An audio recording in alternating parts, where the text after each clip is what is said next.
Interlagos never disappoints. Few things are certain in life, but this is one, and again, Interlagos delivered an incredible race. We've had battles, comebacks, drama, in short, the usual and expected when we talk about the São Paulo Grand Prix at this legendary circuit. The race is over, with 3 rounds left and nothing decided as we approach the final dates of this World Championship. So for us, it's time to get to work. To the summary of round 21 of the championship, the São Paulo Grand Prix. Before we start with the race summary, let's remember that we had a sprint format, and allow me to be bold, but this time we're going to give a different theme to the mini summary of this race. Pole position went to Lando Norris, but before the race, rain left the track slightly dry. Lando kept first place from Antonelli, who started second during the opening laps.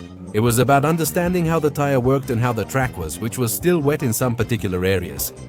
On lap 6, Lando Norris made a major mistake by stepping on a water-covered curb and soaking the area. Although Kimi avoids it, Piastri, Hülkenberg and Colapinto lose control and crash, causing a red flag and hurting Piastri's title hopes.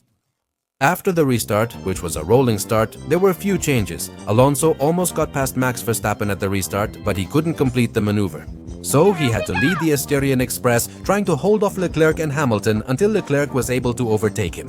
And to finish, in a huge scare, Bortoleto attempted a move against Alex Albon, which went very badly and ended up crashing violently into the wall. Luckily, he wasn't hurt, but it triggered yellow flags. And the sprint race was decided with Morris winning, Anthony in second, and George Russell in third. Returning to normal, it was time for the main race with much at stake, though qualifying had already brought surprises. Verstappen was knocked out in Q1 and had to start near the back, gradually ending hopes for a 5th championship. Lando Norris dominated the weekend, taking pole and securing another runner-up finish at this Grand Prix. Antonelli and Charles Leclerc are in 3rd, Piastri is 4th, and Verstappen is at the back, giving Norris a chance to extend his Grand Prix lead. Relieved, Pablo?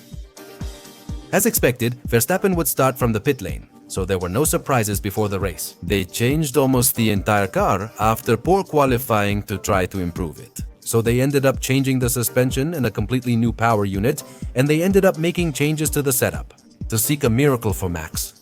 Esteban Ocon would also start from the pit lane after making changes to his car, breaking Parc Fermé. So this Grand Prix left us wondering if Norris would dominate again or if Piastri could respond. And if Verstappen could pull off the incredible feat he did a year earlier when he also started far back on the grid. And once the cars lined up on the starting grid, the lights would go out. And with that, the São Paulo Grand Prix would begin. Norris managed to defend his pole position from Antonelli despite using medium tires against the Italian softs. The front runners navigated the first corners of the São Paulo circuit smoothly, but those further back faced more challenges. Hamilton was hit by Carlos Sainz, damaging his car, and later struck Colapinto, breaking his front wing. He will receive a 5-second penalty for this. Later, he served the penalty and then retired the car from the race. On the first lap, Stroll and Bortoleto made contact when the Brazilian, the local driver, tried to make space where there wasn't any, which resulted in a small contact. He hit the wall and broke the car, unfortunately ending his chase and causing the safety car to come out. It stayed out until lap 5. And once Bortoleto's car was removed, the Grand Prix resumed. At this point, the drama of the race would unfold. Norris closes them up, catching Antonelli off guard, who is then attacked by Leclerc and Piastri, with Piastri trying the inside. But when they reach the corner, Antonelli closes the door on Piastri. They have a minor collision where the Italian bounces off Leclerc's car, breaking Leclerc's suspension and forcing him to retire. Piastri came out unscathed and moved into 2nd place. Race control ruled Piastri didn't have rights to the corner because his car wasn't at least one wheel alongside Antonelli's mirror at the apex. They found him responsible for the maneuver and gave him a 10-second penalty for causing a collision, which he would serve later in the pits. Leclerc's car was left in the runoff area on the back straight, so a virtual safety car was deployed to remove it. By this point, Verstappen had already gained several positions on the grid, but he had to pit because he suffered a puncture. He threw away the hard tires and basically had to start over with the medium tires. Considering how the hard tires were performing, this might actually be seen as good luck for the Dutch driver. But we'll never know that. The virtual ended on lap 9. Norris appeared to relax with the Delta, allowing Piastri to quickly get within drag reduction system range. But the Brit, using his pace, pulled away and built his lead. Verstappen began finding much more pace, and the car looked far better than yesterday, so it wasn't hard for the Dutchman to overtake drivers and get into the top 10 as quickly as possible. By lap 21, after passing several cars and capitalizing on pit stops, he was already in 5th place. But at that moment, his strategy was pretty much the same as those ahead of him. He still had a long way to go if he wanted to make the top 3 and try for a podium finish. On lap 22, Antonelli is the first of the leaders to pit, switching from soft to medium tires. Though he'd fall behind drivers who hadn't pitted, he'd start making progress on fresh tires, passing them to avoid losing more time to his rivals who hadn't pitted yet. By lap 30, the race leader had to pit for the first time and switch to soft tires. He would exit behind Max Verstappen, but Lando could easily pass the Dutchman due to the tire advantage. At this stage of the race, R pits on lap 35 for soft tires, rejoining behind Antonelli. Piastri and Verstappen remain on track, with Piastri extending his stint significantly. I'm not sure if McLaren initially planned a one-stop strategy. They switched to the hard tire but changed plans when they saw it wasn't working. I didn't understand what McLaren did around lap 39. They ended up bringing Piastri in and put the soft tire on him, serving the 10-second penalty that would drop him to the back. The race became complicated for him as the strategy no longer made sense with those soft tires. He wasn't going to make it to the end and would have to stop in the pits once more. So it seems his race had already been compromised by a strategic mistake from McLaren. While all this was happening at the front, in the midfield, there were battles everywhere you looked. In the midfield, just outside the top 10 points. Meanwhile, at the front, we were still waiting to see which strategy the leaders would choose to finish this race. Antonelli again pitted first in the second stint on lap 48 for medium tires to finish the race, with Russell following a lap later.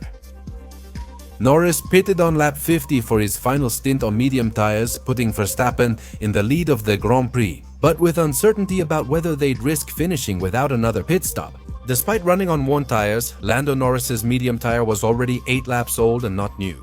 It was going to be difficult for him to hold on, but the possibility was there. In the end, they chose to pit and finish the final stint on soft tires. Piastri was ultimately stopped on lap 52, his strategy ruined. He now needed to attack Verstappen, Russell and Antonelli to secure at least second place. But by this point, it already looked extremely difficult for him to do it.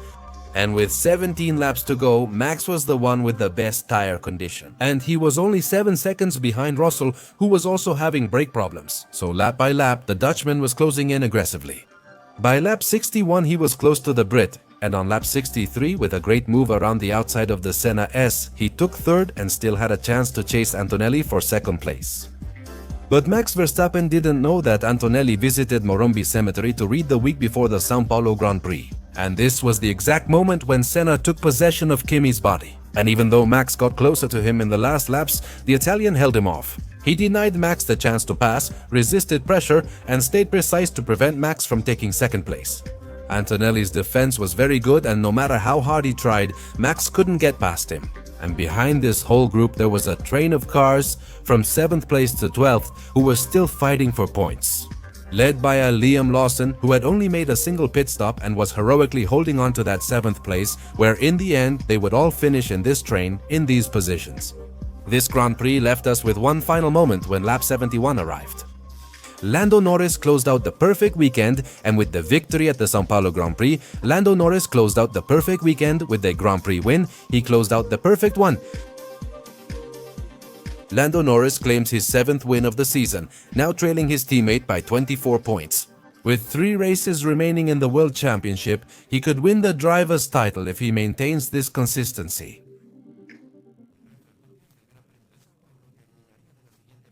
Seventh victory of the season, Norris.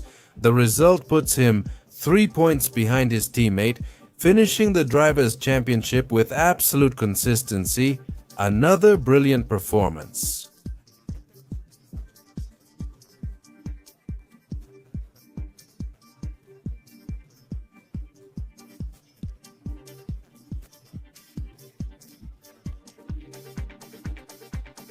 The only downside I can find in this race is the lack of a fight for the lead, but to be honest, I really enjoyed the race.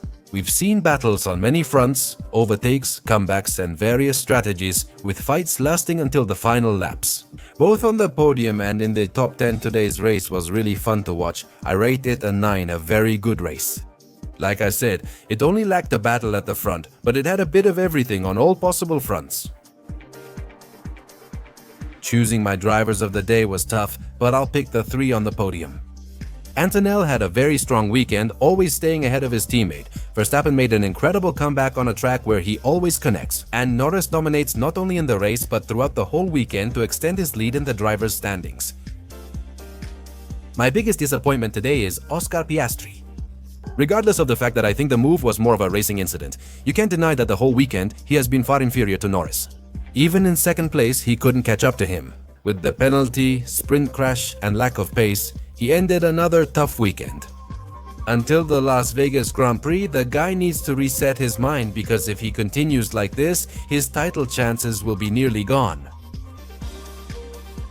But, ladies and gentlemen, with this we wrap up the summary of the 2025 Sao Paulo Grand Prix of Formula 1. So I ask, do you think the championship is already decided? And of course, let me know if you enjoyed the race and who your drivers of the day and disappointments were at the 2025 Sao Paulo Grand Prix of Formula 1. Let me know all your opinions in the comments section. With nothing more to add, I say goodbye by telling you that if you like this video, give us a thumbs up. Subscribe, turn on notifications for new uploads, and share with friends.